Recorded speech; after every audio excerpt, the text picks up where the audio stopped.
I grew up on the Lower East Side in Manhattan.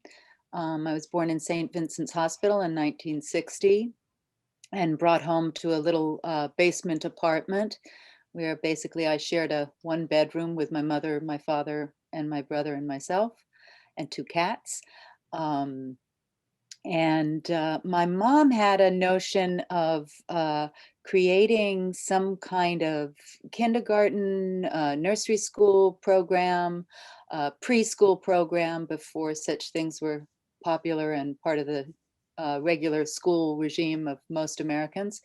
And so, to raise money to do such a thing, she decided inimitably to create a children's art calendar.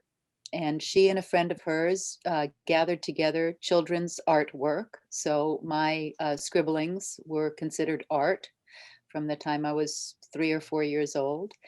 My mother painstakingly recreated these things the first year actually on wood and made woodcuts of all the art and created those calendars.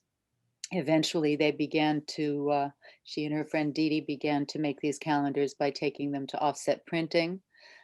So that smell of the offset printing ink still reminds me. Collating is something I love doing because we would then collate these calendars and staple them together in our small apartment.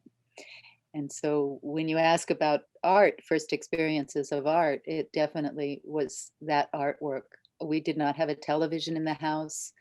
The first film I can remember seeing, it might not have been the very first, is Jaws, which came out in the 70s. So I'm over 10 years old by the time I see a film. Um, but I had had experience working with Peter Schumann's Bread and Puppet Theater, again, from the time I was 3 or 4 years old.